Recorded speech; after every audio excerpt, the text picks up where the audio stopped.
ಹೇಗೆ ಪ್ರಹ್ಲಾದ ಆ ನರಸಿಂಹನ ಉಗ್ರ ರೂಪವನ್ನು ನೋಡಿದ್ದ, ಅದೇ ರೀತಿಯಲ್ಲಿ ಶಾಂತ ಸ್ವರೂಪವನ್ನು ನೋಡಿದ. ಅದೇ ರೀತಿಯಲ್ಲಿ ನಚಿಕೇತ ಹೇಳ್ತಾನೆ, ತಸ್ಯ ವಕ್ತ್ರಂ ಮಹಾರೌದ್ರಂ ನಿತ್ಯಮೇವ ಭಯಾನಕಂ ಪಶ್ಯತಃ ತಸ್ಯ ಮಾಂ ವಿಪ್ರಾಹ ತತಃ ಸೌಮ್ಯತರಂ ಬಭೌ. ನಿಜವಾಗಿ ಅವನ ಕ್ರೂರ ಮುಖದ ರೀತಿಯಲ್ಲಿ ಕಾಣ್ತಾನೆ. ನನ್ನನ್ನು ನೋಡ್ತಾ ಇದ್ದ ಹಾಗೆ ಸೌಮ್ಯತರಂ ಬಭೌ, ಅತ್ಯಂತ ಸೌಮ್ಯ ಭಾವ ಆ ಮುಖದಲ್ಲಿ ಉಕ್ಕಿ ಬಂತು. ಅವನ ಕಣ್ಣು ಭಯಾನಕವಾಗಿ, ನಮ್ಮಲ್ಲಿ ಹೇಳ್ತೇವಲ್ಲ ಕೆಂಡದಂತಿರುವ ಕಣ್ಣು ಅಂತ, ನಚಿಕೇತ ಹೇಳ್ತಾನೆ, ಲೋಹಿತೆ ತಸ್ಯ ವೈ ನೇತ್ರೆ ಜಲ್ಪತಶ್ಚ ಪುನಃ ಪುನಃ ಪದ್ಮಪತ್ರ ನಿಭೇ ಚೈವ ಜಜ್ಞಾತೆ ಮಮ ಸೌಹೃದಾತ್. ಆ ಕೆಂಡದಂತಹ ಆ ಕಣ್ಣುಗಳು ನನ್ನನ್ನು ನೋಡಿದ ತಕ್ಷಣದಲ್ಲಿ ಪದ್ಮಪತ್ರದಂತಹ ರೀತಿಯಲ್ಲಿ ಸೌಮ್ಯದಲ್ಲಿ ವಾತ್ಸಲ್ಯವನ್ನು ಚೆಲ್ಲುವಂತಹ ಕಣ್ಣುಗಳಾಗಿ ಬದಲಾವಣೆ ಆಯಿತು ಅಂತ ಹೇಳಿ, ನೀನು ಏನು ಮಾಡಿದಿ ಅಂತಂದಾಗ ನಾನು ದೊಡ್ಡ ಸ್ತೋತ್ರ ಮಾಡಿದೆ ಅಂತ ನಚಿಕೇತ ಹೇಳ್ತಾನೆ. ದಂಡಬಾಣೆ ವಿರೂಪಾಕ್ಷ ಪಾಶಹಸ್ತ ನಮೋಸ್ತುತೆ ಆದಿತ್ಯ ಸದೃಶಾಕಾರ ಸರ್ವಜೀವ ಹರಪ್ರಭೋ ಅನ್ನುವ ರೀತಿಯಲ್ಲಿ ಬೇರೆ ಬೇರೆ ಸ್ತೋತ್ರ ಮಾಡ್ತೇನೆ. ನತ್ವಂ ಶಕ್ತಃ ಇಹಸ್ಥಾನಾತ್ ಪಾತನಾಯ ಕದಾಚನ ತಸ್ಮಾತ್ ತ್ವಂ ದೇವೇಶು ಏಕೋ ಧರ್ಮಭೃತಾಂಬರಃ ಅನ್ನುವಂತಹ ಒಂದು ಉದ್ದ ಪ್ರಾರ್ಥನೆ ನಚಿಕೇತ ಯಮಧರ್ಮನನ್ನು ಕುರಿತು ಮಾಡ್ತಾನೆ. ಸಂತೋಷ ಆಗ್ತದೆ ಯಮಧರ್ಮನಿಗೆ, ಅನುಗ್ರಹ ಮಾಡಿದ ನನಗೆ ಅಂತ ಹೇಳ್ತಾನೆ. ಮತ್ತೇನು ಕೇಳಿದಿ ನೀನು ಅಂತ ಅಂದಾಗ ನಮ್ಮಲ್ಲೊಂದು ಸಂಪ್ರದಾಯ, ಆ ಪುರಾಣದಲ್ಲಿ ಖುಷಿ ಕೊಡುವಂಥದ್ದು, ಎಷ್ಟಾದರೂ ಹುಡುಗ ಅಲ್ವ, ಒಳ್ಳೆಯ ವಿಷಯಗಳನ್ನೆಲ್ಲ ಕೇಳಿದ, ಮತ್ತು ಅಷ್ಟು ದೂರ ಹೋಗಿ ಸುಮ್ಮನೆ ಹಿಂದೆ ಬರಲಿಕ್ಕೆ ಆಗ್ತದಾ, ನನಗೊಂದು ಆಸೆ ಅಂತಾನಂತೆ. ಏನು, ನನಗೊಂದು ಹೋದಾಗ ನಾನು ಇಲ್ಲಿಂದ ಏನಾದರೂ ನೋಡದೆ ಹೋದರೆ ನಮ್ಮವ್ರು ಕೇಳ್ತಾರೆ, ನಚಿಕೇತನಿಗೆ ಗೊತ್ತುಂಟು, ಅದಕ್ಕೋಸ್ಕರ ಹೇಗೂ ಬಂದಿದ್ದೇನಲ್ವ, ನನಗೊಂದು ಇಡೀ ಒಂದು ರೌಂಡ್ ಬರಬೇಕು ಹೇಳ್ತಾರೆ. ನಿನ್ನ ಯಮಧರ್ಮನ ಪಟ್ಟಣಕ್ಕೆ ಒಂದು ರೌಂಡ್ ಬರಬೇಕು. ದ್ರಷ್ಟುಮಿಚ್ಛಾಮ್ಯಹಂ ದೇವ ತವ ದೇಶಂ ಯಥಾತಥಂ. ಇದು ಹೇಗುಂಟು ಹಾಗೆ ನನಗೆ ನೋಡಬೇಕು, ಒಂದು ಸಲ ನೋಡಬೇಕು, ಒಂದು ವಿಸಿಟ್ ಕೊಡಲಿಕ್ಕೆ ಉಂಟು, ನೋಡಬೇಕು. ಯಾಕೆ, ಪಾಪಾನಾಂಚ ಶುಭಾನಾಂಚ ಯಾ ಗತಿಸ್ತ್ವಿಹ ದೃಶ್ಯತೆ. ಪಾಪಿಗಳಿಗೆ ನೀನೆಲ್ಲ ಶಿಕ್ಷೆ ಕೊಡ್ತೀ ಅಂತ ಕೇಳಿದ್ದೇನೆ, ಶುಭರಿಗೆ ಒಳ್ಳೆಯದನ್ನು ಕೊಡ್ತೀ ಅಂತಲೂ ಕೇಳಿದ್ದೇನೆ. ಹಾಗಾಗಿ ಅವರಿಬ್ಬರಿಗೆ ಯಾವ ಪರಿಸ್ಥಿತಿ ನಿನ್ನ ಲೋಕದಲ್ಲಿ ಬರ್ತದೆ ಅಂತ ಇದ್ದದ್ದನ್ನು ಇದ್ದ ಹಾಗೆ ನನಗೆ ನೋಡಬೇಕು. ಸರ್ವಂ ದರ್ಶಯಮಿ ರಾಜನ್ ಯದಿ ತ್ವಂ ವರದೋ ಮಮ. ನನಗೆ ಅನುಗ್ರಹ ಮಾಡಬೇಕು ಅಂತಿದ್ರೆ ಒಂದು ಸಲ ಇಲ್ಲೆಲ್ಲ ತಿರುಗಾಡಿ ಬರಲಿಕ್ಕೆ ಒಂದು ಫ್ರೀ ಪಾಸ್ ಬೇಕು ಅಂತ ಯಮಧರ್ಮನ ಹತ್ರ ನಚಿಕೇತ ಒಂದು ಅಪ್ಲಿಕೇಶನ್ ಕೊಡ್ತಾನೆ. ಯಮಧರ್ಮ ಹೇಳ್ತಾನೆ, ಅದು ನನ್ನ ಹತ್ರ ಇಲ್ಲ, ನನ್ನ ಸೆಕ್ರೆಟರಿ ಚಿತ್ರಗುಪ್ತ ಇದ್ದಾನೆ, ಅವನ ಹತ್ರ ಸಿಗ್ತದೆ, ಅಲ್ಲಿಗೆ ನಡಿ ಅಂತಾನೆ. ನೇರ ಚಿತ್ರಗುಪ್ತನ ಬಳಿಗೆ ಬರ್ತಾನಂತೆ. ಇದೆಲ್ಲ ಕತೆ ಹೇಳುದು, ಅವನು ನೋಡಿ ಬಂದದ್ದನ್ನು ಋಷಿಗಳ ಮುಂದೆ ವರ್ಣಿಸ್ತಾ ಇದ್ದಾನೆ. ಚಿತ್ರಗುಪ್ತನ ಹತ್ರ ಬಂದರೆ ಚಿತ್ರಗುಪ್ತ ನೋಡಿ ತುಂಬ ಚೆನ್ನಾಗಿ ಮಾತಾಡ್ತಾನಂತೆ. ಯಮಧರ್ಮ ಕಳಿಸಿದ್ದಲ್ವೋ ತನ್ನ ಸೈನಿಕರನ್ನು ಭಟರನ್ನೆಲ್ಲ ಕರಿತಾನಂತೆ. ನೋಡಿ, ಅಯಂ ವಿಪ್ರಹ ಮಯಾದಿಷ್ಟ ಪ್ರೇತಾವಾಸಂ ಗಮಿಷ್ಯತಿ. ಈ ಹುಡುಗ ಇದ್ದಾನಲ್ವೋ, ಇಲ್ಲಿ ಎಲ್ಲ ಇರುವಂಥ ದೊಡ್ಡ ಪ್ರೇತಾವಾಸ, ಎಲ್ಲ ಇಲ್ಲಿ ಶಿಕ್ಷೆ ಕೊಡುವಂತಹ ದೊಡ್ಡ ದೊಡ್ಡ ಜಾಗಗಳು, ಅಲ್ಲಿಗೆ ಹೋಗ್ತಾ ಇದ್ದಾನೆ. ಆದರೆ ಅಲ್ಲಿ ಹೋಗುವಾಗ ಅಸ್ಯ ರಕ್ಷಾಚ ಗುಪ್ತಿಶ್ಚ ಭವದ್ಭಿಹಿ ಕ್ರಿಯತಾಂ. ಅಲ್ಲಿ ಹೋಗುವಾಗ ಬೇರೆ ಬೇರೆ ನಮೂನೆಯ ಜನಗಳೆಲ್ಲ ಇದ್ದಾರೆ, ಕೆಟ್ಟವರೆಲ್ಲ ಇದ್ದಾರೆ, ಭೂಲೋಕದಿಂದ ಬಂದವರು, ಅವರಿಂದ ಇವನಿಗೆ ತೊಂದರೆ ಬರಬಾರ್ದು. ಅಸ್ಯ ರಕ್ಷಾಶ ಗುಪ್ತಿಷ್ಟ, ಇವನನ್ನು ರಕ್ಷಣೆ ಮಾಡುವಂಥದ್ದು, ಇವನಿಗೆ ಯಾವುದೇ ತೊಂದರೆಗಳು ಬಾರದಂತೆ ಇವನಿಗೆ ಬೇಕಾದಂತಹ ಪ್ರೊಟೆಕ್ಷನನ್ನು ಕೊಡುವಂಥದ್ದು ನಿಮ್ಮ ಜವಾಬ್ದಾರಿ. ನೈವ ದುಃಖೇನ ಖೇದಸ್ಯಾತ್, ಅಲ್ಲಿ ಕೊಡುವಂತಹ ಶಿಕ್ಷೆಯನ್ನು ನೋಡಿ ಇವನ ಮನಸ್ಸಿಗೆ ಬೇಸರ ಕಷ್ಟ ಆಗಬಾರ್ದು. ನಚೋಷ್ಣೇನ ನ ಶೀತತಃ, ಕೆಲವು ದಿಕ್ಕಿಗೆ ಹೋಗುವಾಗ ಭಯಂಕರ ಬಿಸಿಲು, ಕೆಲವು ತುಂಬ ತಂಪು, ಈ ಅತಿ ಶೀತ ಅತಿ ಬಿಸಿಲು, ಇದರಿಂದಲೂ ಈ ಸಣ್ಣ ಹುಡುಗನಿಗೆ ಕಷ್ಟ ಆಗಬಾರ್ದು. ಬುಭುಕ್ಷಾಪಿ ತೃಷಾವಾಪಿ ಏಷ ಆಜ್ಞಾಪಯಾಮಿ ವಹ. ಅವನಿಗೆ ಹಸಿವೆ, ಬಾಯಾರಿಕೆ, ಹೆದರಿಕೆ ಯಾವುದೂ ಆಗದ ಹಾಗೆ ಜಾಗ್ರತೆಯಿಂದ ಕರ್ಕೊಂಡು ಎಲ್ಲ ದಿಕ್ಕನ್ನು ತೋರಿಸಿ ವಾಪಸ್ ನನ್ನ ಹತ್ರ ತಂದು ಬಿಡಬೇಕು ಅಂತ ಚಿತ್ರಗುಪ್ತ ತನ್ನ ಜೊತೆಯಲ್ಲಿದ್ದಂತಹ ಭಟರಿಗೆ ಆಜ್ಞೆ ಮಾಡ್ತಾನಂತೆ. ಆ ಪ್ರಕಾರದಲ್ಲಿ ನಚಿಕೇತನನ್ನು ಅವನ ಭಟರು ಜಾಗ್ರತೆಯಿಂದ ಕರ್ಕೊಂಡು ಹೋಗ್ತಾರಂತೆ. ಕರ್ಕೊಂಡು ಹೋದಾಗ ಅನೇಕ ಅಧ್ಯಾಯಗಳಲ್ಲಿ ನಚಿಕೇತ ತಾನು ನೋಡಿದ್ದನ್ನು ವರ್ಣನೆ ಮಾಡ್ತಾನೆ. ಆ ವರ್ಣನೆಗಳು ಗರುಡ ಪುರಾಣದಲ್ಲಿ ಬರುವಂತಹ ಸಾಕಷ್ಟು ಭಾಗಗಳ ರೀತಿಯಲ್ಲಿ ಕಾಣುತ್ತದೆ. ಕಲ್ಪಾಂತಂ ಪಚ್ಚಮಾನೋಪಿ ದಹ್ಯಮಾನೋಪಿ ವಾ ಪುನಃ ನನಾಶೋ ಹಿ ಶರೀರಸ್ಯ ತಸ್ಮಿನ್ ದೇಶೇ ತಪೋಧನಃ. ಎಷ್ಟು ವರ್ಷಗಳವರೆಗೂ ಕೂಡ ಶಿಕ್ಷೆಯನ್ನು ಅನುಭವಿಸಿದ್ರೂ ಅಲ್ಲಿರುವಂತಹ ಶರೀರ ಅದು ನಾಶ ಆಗುವುದಿಲ್ಲ, ನಿರಂತರವಾಗಿ ಕಷ್ಟವನ್ನು ದುಃಖವನ್ನು ಅನುಭವಿಸ್ತಾ ಇರ್ತದೆ ಅಂತ ಹೇಳ್ತಾನೆ. ಯಾವ ಯಾವ ತಪ್ಪುಗಳಿಗೆ ಯಾವ ಯಾವ ಶಿಕ್ಷೆ, ಅದು ಹ್ಯಾಕ್ ಕೊಡ್ತಾರೆ, ಅದು ಎಷ್ಟು ಕಷ್ಟಪಡ್ತಾರೆ ಅನ್ನುವಂತಹ ಎಲ್ಲ ಭಾಗಗಳು ಬರ್ತದೆ. ಇಂತಹ ತಪ್ಪಿಗೆ ಇಂತಹ ಶಿಕ್ಷೆ ಅನ್ನುವಂಥದ್ದು ದೊಡ್ಡ ಪ್ರಕರಣ. ಅದರಲ್ಲಿ ಕೆಲವು ಆಶ್ಚರ್ಯದ ಸಂಗತಿಗಳು ಹೇಳ್ತಾರೆ. ಅದು ನಮಗೆ ತಪ್ಪು ಅಂತ ಗೊತ್ತಿರುವುದೇ ಇಲ್ಲ, ಆದರೂ ಕೂಡ ಯಮಧರ್ಮನ ದೃಷ್ಟಿಯಲ್ಲಿ ಅದು ತಪ್ಪಂತೆ. ಅದರಲ್ಲಿ ಒಂದು ಮಾತು ಮಾತ್ರ ಹೇಳ್ತೇನೆ ನಾನು. ಈ ಕೆಲವರಿಗೆ ಅಭ್ಯಾಸ ಇರ್ತದೆ ಸುಮ್ಮನೆ ಕೂದಲು ಬೆಳೆಸು, ಹೆಂಗಸರಿಗೆಲ್ಲ ಗಂಡಸರಿಗೆ ಸುಮ್ಮನೆ ಕೂದಲು ಬೆಳೆಸುವಂಥ, ಉದ್ದ ಕೂದಲು ಬಿಟ್ಟು ಜುಟ್ಟು ಹಾಕಿ ಕಟ್ಟಿಕೊಳ್ತಾರೆ.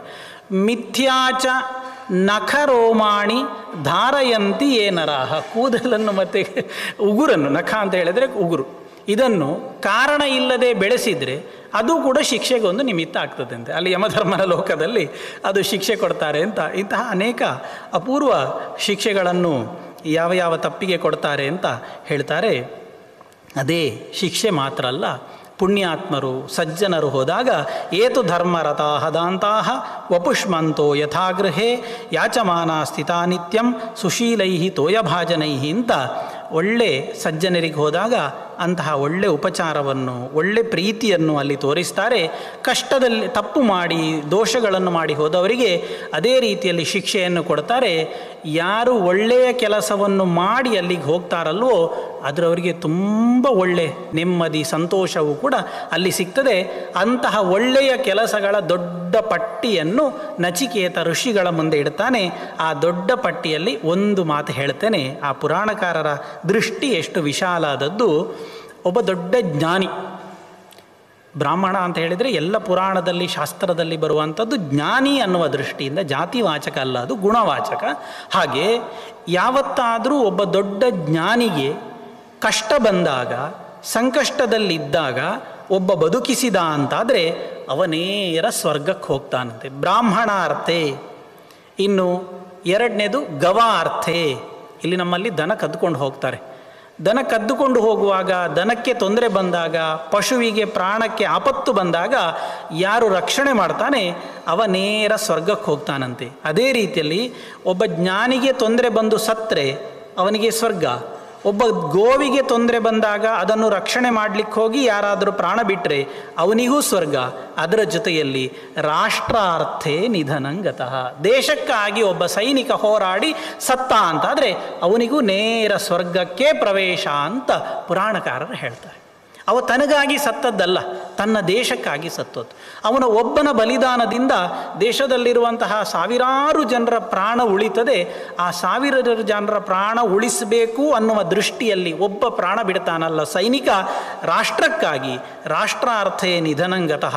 ಯಾರು ರಾಷ್ಟ್ರಕ್ಕಾಗಿ ಪ್ರಾಣ ಬಿಡುವಂತಹ ರಕ್ಷಕ ಸೈನಿಕ ಇದ್ದಾನೆ ಅವರೆಲ್ಲ ತೀರಿ ಹೋದಾಗ ಸತ್ರು ಅಂತಾದರೆ ಶಕ್ರಸ್ಯ ಇಂದ್ರನ ಅಮರಾವತಿಯಲ್ಲಿ ಹೋಗಿ ಹೇಳಿ ನಿವೇದಯತ ಮಾಚಿರಂ, ನಾನು ಹೇಳಿದೆ ಅಂತ ಹೇಳಿ ವೀಜ್ಯತಾಂ ಚಾಮರೈಹಿ ಏಷಃ ರಥಮಸ್ಮೈ ಪ್ರದೀಯತಾಂ. ಇವನನ್ನಲ್ಲಿ ಕೂತ್ಕೊಳಿಸಿ ಚಾಮರದಿಂದ ಗಾಳಿ ಹಾಕಿ ಅಲ್ಲಿ ತಿರುಗಾಡಲಿಕ್ಕೆ ಒಂದು ಒಳ್ಳೆ ರಥವನ್ನು ಕೊಡಿ ಅಂತ ಚಿತ್ರಗುಪ್ತ ತನ್ನ ಭಟರಿಗೆ ಹೇಳುವಂತಹ ಮಾತು.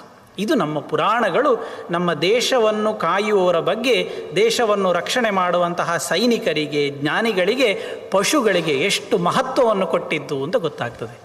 ನಮ್ಮಲ್ಲಿ ಸಾಕಷ್ಟು ಧರ್ಮಗಳುಂಟು. ಇನ್ನೊಬ್ಬರನ್ನು ಕೊಂದರೆ ನಿಮಗೆ ಸ್ವರ್ಗ ಸಿಗ್ತದೆ ಹೇಳುವವರಿದ್ದಾರೆ. ಇದು ಹಾಗಲ್ಲ, ಇದು ವಿರುದ್ಧ. ಇನ್ನೊಬ್ಬರನ್ನು ಉಳಿಸಿದರೆ ನಿನಗೆ ಸ್ವರ್ಗ ಸಿಗ್ತದೆ ಅಂತ. ಒಬ್ಬ ಜ್ಞಾನಿಯನ್ನು ಉಳಿಸಿದರೆ ನಿನಗೆ ಸ್ವರ್ಗ, ಒಂದು ಒಳ್ಳೆ ಪಶುವನ್ನು ಉಳಿಸಿದರೆ ನಿನಗೆ ಸ್ವರ್ಗ, ನಿನ್ನ ದೇಶವನ್ನು ಉಳಿಸಿದರೆ ನಿನಗೆ ಸ್ವರ್ಗ. ಇನ್ನೊಬ್ಬರನ್ನು ಕೊಂದರೆ ಸ್ವರ್ಗ ಇಲ್ಲ, ಅದು ನರಕ. ಇದು ನಮ್ಮ ಪುರಾಣಕಾರರು ನಮ್ಮ ಮುಂದೆ ಇಡುವಂತಹ ವಿಷಯಗಳು. ಹೀಗೆ ಅದು ವಿಸ್ತಾರವಾಗಿ ಇನ್ನೂ ಮುಂದುವರಿಯುವಂತಹ ಭಾಗ. ಕೊನೆಗೆ ಎಲ್ಲ ಮಹರ್ಷಿಗಳ ಮುಂದೆ ನಚಿಕೇತ ವಿಸ್ತಾರವಾಗಿ ಈ ಭಾಗವನ್ನು ವಿವರಣೆ ಮಾಡಿದ ನಂತರ ಯಾರು ಪ್ರಾರಂಭದಲ್ಲಿ ಬಂದಿದ್ರಲ್ವೋ ಒಂದಿಷ್ಟು ಸಂಶಯದಿಂದ, ಒಂದಿಷ್ಟು ಹೆದರಿಕೆಯಿಂದ, ಒಂದಿಷ್ಟು ಗೊಂದಲದಿಂದ, ಅಸೂಯೆಯಿಂದ ಅವರೆಲ್ಲರಿಗೂ ಕೂಡ ಸಂತೃಪ್ತಿ ಆಗ್ತದಂತೆ. ಓಹ್, ನಾವೆಣಿಸಿದ್ದು ಸುಳ್ಳು, ನಚಿಕೇತ ನಿಜವಾಗಿ ಯಮನ ಪಟ್ಟಣಕ್ಕೆ ಹೋಗಿದ್ದಾನೆ, ಯಮನನ್ನು ನೋಡಿ ಬಂದಿದ್ದಾನೆ ಅಂತ ದೃಢ ಆಗ್ತದಂತೆ. ದೃಢ ಆಗಿ ಅಲ್ಲಿಂದ ಹೊರಟು ಹೋಗ್ತಾರೆ ಅನ್ನುವಲ್ಲಿಗೆ ನಚಿಕೇತನಿಗೆ ಸಂಬಂಧಪಟ್ಟ ಭಾಗ ಮುಗೀತದೆ. ಕೊನೆಯ ಭಾಗದಲ್ಲಿ ಬಹುಶಃ ಭಾಗವನ್ನು ನೋಡುವಾಗ ನಮ್ಗೆ ಗೊತ್ತಾಗ್ತದೆ, ಸುಮಾರು 212ರಿಂದ 217ರವರೆಗಿರುವಂತಹ ಸುಮಾರು 5-6 ಅಧ್ಯಾಯಗಳು. ಅದು ಇವತ್ತಿನ ನೇಪಾಳದ ದೇವಸ್ಥಾನಗಳನ್ನೆಲ್ಲ ವರ್ಣಿಸುವಂತಹ ಭಾಗ. ಅದು ಪುರಾಣದ ಭಾಗ ಹೌದೋ ಅಲ್ಲವೋ ಅಂತ ಆ ಪ್ರಕರಣವನ್ನು ನೋಡುವಾಗ ಒಂದಿಷ್ಟು ಸಂಶಯ ಆಗ್ತದೆ. ಬಹುಶಃ ಅದು ಮತ್ತಿನ ಕಾಲದಲ್ಲಿ ಸೇರಿರಲಿಕ್ಕೂ ಸಾಕು ಅನ್ನುವಲ್ಲಿ ಈ ನಚಿಕೇತನೋಪಾಖ್ಯಾನ ಪುರಾಣ ಚಿಂತನೆ ಮುಗೀತದೆ. ಈ ಬೇರೆಲ್ಲ ಭಾಗಗಳಿಗಿಂತಲೂ ನಚಿಕೇತನ ಭಾಗ ಈ ಪುರಾಣದಲ್ಲಿರುವಂತಹ ಅತ್ಯಪೂರ್ವವಾದಂತಹ ವೈಶಿಷ್ಟ್ಯಪೂರ್ಣವಾದಂತಹ ಕಥೆ. ಈ ಕಠೋಪನಿಷತ್ತಿನ ಪ್ರಧಾನ ದೇವತೆಯೇ ವಾಮನ. ಅದಕ್ಕೋಸ್ಕರ ಆಚಾರ್ಯ ಮಧ್ವರು ಉಪನಿಷತ್ತಿನ ಭಾಷ್ಯ ಪ್ರಾರಂಭ ಮಾಡುವಾಗ ನಮೋ ಭಗವತೆ ತಸ್ಮೈ ಸರ್ವತಃ ಪರಮಾಯತೆ ಸರ್ವಪ್ರಾಣಿ ಹೃದಯಸ್ಥಾಯ ವಾಮನಾಯ ನಮೋ ನಮಃ ಅಂತ ಆಚಾರ್ಯ ಮಧ್ವರು ಭಾಷ್ಯದಲ್ಲಿ ವಾಮನರೂಪಿಯಾದಂತಹ ಭಗವಂತನನ್ನು ಸ್ತೋತ್ರ ಮಾಡಿದ್ದಾರೆ. ಭಾಷ್ಯದಲ್ಲಿ ಯಾಕೆ ಮಾಡಿದ್ರು ಅಂತ ಕೇಳಿದರೆ, ಆ ಉಪನಿಷತ್ತಿನಲ್ಲೇ ಬರ್ತದೆ, ಊರ್ಧ್ವಂ ಪ್ರಾಣಂ ಉನ್ನಯತಿ ಅಪಾರಂ ಪ್ರತ್ಯಗಸ್ಯತಿ ಮಧ್ಯೆ ವಾಮನಮಾಸೀನಂ ವಿಶ್ವೇ ದೇವ ಉಪಾಸತೆ. ಇದು ಈ ವಾಮನ ಕಠೋಪನಿಷತ್ತಿನ ಪ್ರಧಾನ ದೇವತೆ. ಅದಕ್ಕೋಸ್ಕರ ಆಚಾರ್ಯ ಮಧ್ವರು ಆ ಕಠೋಪನಿಷತ್ತಿನ ಪ್ರಾರಂಭದಲ್ಲಿ ವಾಮನ ರೂಪಿಯಾದಂತಹ ಭಗವಂತನನ್ನು ಸ್ತೋತ್ರ ಮಾಡಿದ್ದಾರೆ. ಆ ಭಗವಂತನ ರೂಪಗಳೆಲ್ಲ ನೇಹನಾನಾಸ್ತಿ ಕಿಂಚನ, ನಮ್ಮ ದೃಷ್ಟಿಗೆ ಮಾತ್ರ ಅದು ಬೇರೆ ಬೇರೆ, ವಾಸ್ತವಿಕವಾಗಿ ಅದೆಲ್ಲ ಒಂದೇ ಅನ್ನುವಂಥದ್ದು. ಭಗವಂತನ ಇನ್ನೊಂದು ವಿಶೇಷ ಸ್ವರೂಪವೇ ವರಾಹ. ಇದೆಲ್ಲ ನಮ್ಮ ಕಲ್ಪನೆಯನ್ನು ಮೀರಿದಂತಹ ವಿಷಯಗಳು. ನಮಗೆ ಅದು ಹೇಗೆ, ಹಯಗ್ರೀವ ಹೇಗಿರ್ತದೆ, ವರಾಹ ಹೇಗಿರ್ತಾನೆ, ಕೂರ್ಮ ಹೇಗಿರ್ತಾನೆ, ನಮ್ಮ ಕಲ್ಪನೆಗೆ ಬರುವುದಿಲ್ಲ. ಆ ನಮ್ಮೆಲ್ಲ ಕಲ್ಪನೆಗಿಂತಲೂ ಮೀರಿದ ಏನೋ ಒಂದು ನಾವು ಕಲ್ಪಿಸಿಕೊಳ್ತೇವೆ. ನಮ್ಮ ಜ್ಞಾನಕ್ಕೆ, ನಮ್ಮ ತಿಳುವಳಿಕೆಗೆ ಎಷ್ಟು ಆಗ್ತದೆ, ಎಷ್ಟು ಕೂತ್ಕೊಳ್ತದೆ, ನಾವಷ್ಟು ಕಲ್ಪಿಸಿಕೊಳ್ತೇವೆ. ಇಷ್ಟೇ ಅಲ್ಲ, ಇದಕ್ಕಿಂತ ಅಚಿಂತ್ಯ ಅದ್ಭುತವಾಗಿರುವಂಥದ್ದು ಪುರಾಣಗಳು, ಆ ಭಗವಂತನ ಸ್ವರೂಪ. ಶಂಕರಾಚಾರ್ಯರು ಸಮೇತವಾಗಿ ಭಾಷ್ಯದಲ್ಲಿ ಒಂದು ಕಡೆಯಲ್ಲಿ ಹೇಳ್ತಾರೆ, ಈ ಪುರಾಣ ಮಾಡಿದಂತಹ ಋಷಿಮುನಿಗಳ ಸಾಮರ್ಥ್ಯ ಅದು ನಮ್ಮ ಸಾಮರ್ಥ್ಯದ ಹಾಗಲ್ಲ, ಅದಕ್ಕಿಂತಲೂ ವಿಶಿಷ್ಟವಾಗಿರುವಂತಹ ಸಾಮರ್ಥ್ಯ ಅವರಲ್ಲಿತ್ತು. ಹಾಗಾಗಿ ನ ಅಸ್ಮದೀಯೇನ ಸಾಮರ್ಥ್ಯೇನ ಉಪಮಾತುಂ ಯುಕ್ತಂ, ನಮ್ಮ ಸಾಮರ್ಥ್ಯದೊಟ್ಟಿಗೆ ಅವರ ಸಾಮರ್ಥ್ಯವನ್ನು ಹೋಲಿಸಬೇಡಿ. ತಸ್ಮಾತ್ ಸಮೂಲಂ ಇತಿಹಾಸ ಪುರಾಣಮಿತಿ, ಇತಿಹಾಸ ಪುರಾಣಗಳು ಅದು ಸಮೂಲಕ ಅಂತ ಶಂಕರಾಚಾರ್ಯರು ಸಮೇತವಾಗಿ ಸೂತ್ರಭಾಷ್ಯಾದಿ ಗ್ರಂಥಗಳಲ್ಲಿ ಹೇಳಿದ್ದಾರೆ. ಎಷ್ಟೋ ಪ್ರಕರಣಗಳನ್ನು ನೋಡುವಾಗ ನಮ್ಮ ದೃಷ್ಟಿಯಿಂದ ನೋಡಿದಾಗ ಕೇಳಿದಾಗ ಇದು ಹೇಗೆ ಆಗ್ತದಪ್ಪ ಸಂಶಯ ಬರಬಹುದು. ಅದು ನಮ್ಮ ಮಿತಿಯಲ್ಲಿ ಇರುವುದರಿಂದ ನಮಗೆ ಅದನ್ನು ಅರ್ಥ ಮಾಡಿಕೊಳ್ಳಿಕ್ಕೆ ಸಾಧ್ಯ ಇಲ್ಲ. ಆ ಅತ್ಯಂತ ದೊಡ್ಡ ಸಾಧನೆಯ, ದೊಡ್ಡ ತಪಸ್ಸಿನ ಅವರ ಬದುಕಿನಲ್ಲಿ ಅದೆಲ್ಲ ತುಂಬ ಲೀಲಾಜಾಲವಾಗಿ ನಡೀತಾ ಇದ್ದಂತಹ ಘಟನೆಗಳು, ಅದಕ್ಕೆ ಸಾಕ್ಷಿಯಾಗಿ ಅನೇಕ ಪ್ರಕರಣಗಳೆಲ್ಲ ನಾವು ನೋಡಿತ್ತು. ಅದರ ಜೊತೆಯಲ್ಲಿ ನಚಿಕೇತನ ಈ ಕಥೆಯ ಜೊತೆಯಲ್ಲಿ ವರಾಹ ಪುರಾಣ ಇವತ್ತು ಮುಗಿಸ್ತಾ ಇದ್ದೇವೆ. ಮಂಗಲ ಆಗ್ತಾ ಉಂಟು.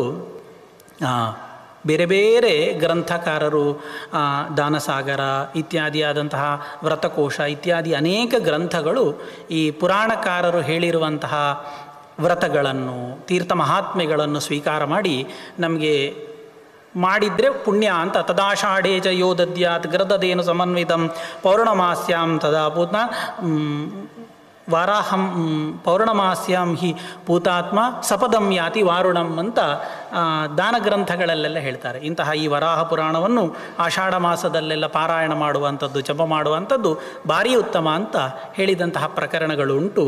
ಅಂತಹ ಪರಮ ಪವಿತ್ರವಾದಂತಹ ಪುರಾಣ ಚಿಂತನೆ ವಿಸ್ತಾರವಾಗಿ ಮಾಡಬೇಕು ಅಂತ ಇದ್ದರೂ ಸಮಯದ ಮಿತಿಯಲ್ಲಿ, ಇದ್ದಂತಹ ಪರಿಮಿತಿಯಲ್ಲಿ ಎಲ್ಲ ಜನಗಳಿಗೆ ಆದಷ್ಟು ಪುರಾಣ ಚಿಂತನೆಯನ್ನು ಮುಟ್ಟಿಸಬೇಕು ಅನ್ನುವಂಥದ್ದು ಶ್ರೀಪಾದರ ಸಂಕಲ್ಪ. ಅಂತಹ ಶ್ರೀಪಾದರಿಗೆ ಕೂತು ಕೇಳಿದ ನಿಮಗೆ ಎಲ್ರಿಗೂ ನಮನಗಳನ್ನು ಸಲ್ಲಿಸ್ತಾ ನನ್ನ ಮಾತು ಮುಗಿಸ್ತೇನೆ. ಶ್ರೀಕೃಷ್ಣ ಅರ್ಪಣಮಸ್ತು.